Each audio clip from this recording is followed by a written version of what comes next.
Acne চলে গেছে কিন্তু রয়ে গেছে দাগ বা স্কার মার্ক, অথবা নতুন করে একনি হচ্ছে, তাহলে বুঝতে হবে আপনার ট্রিটমেন্টটি কমপ্লিট হচ্ছে না। আমি ডক্টর ফারহানা মজিদ শান্তনা, লেজারটিতে কর্মরত রয়েছি কনসালটেন্ট হিসেবে। কথা বলবো একনি রিলেটেড দাগ বা স্কার মার্ক নিয়ে। লেজারটিতে আমরা 20 জনেরও বেশি ডার্মাটোলজিস্ট প্রফেসর ডক্টর সরকার মাহবুব আহমেদ শামীম স্যারের তত্ত্বাবধানে কাজ করছি। আমরা আমাদের 3টি ব্রাঞ্চে 50,000-এরও বেশি পেশেন্টকে সার্ভ করে আসছি।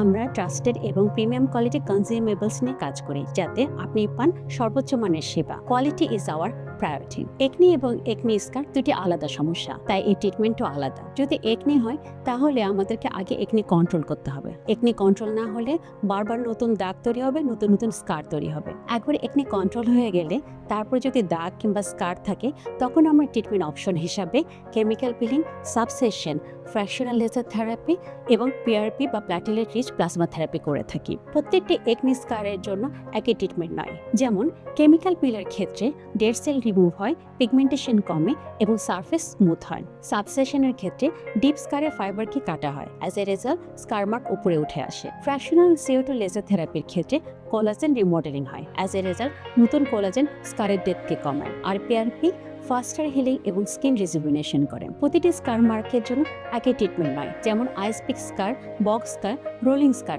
প্রত্যেকটি জন্য ট্রিটমেন্ট আলাদা। তাই সোশ্যাল মিডিয়া দ্বারা ইনফ্লুয়েন্স হয়ে নিজের ট্রিটমেন্ট নিজে না করে একজন ডার্মাটোলজিস্টের পরামর্শ দিন। প্রতিটি স্কিন আলাদা, তাই প্রতিটি স্কিনের ট্রিটমেন্টও হবে আলাদা। তাই স্ক্রিনে দেখানো নাম্বারে যোগাযোগ করে অ্যাপয়েন্টমেন্ট বুক করে লেজার ট্রিটে চলে আসুন।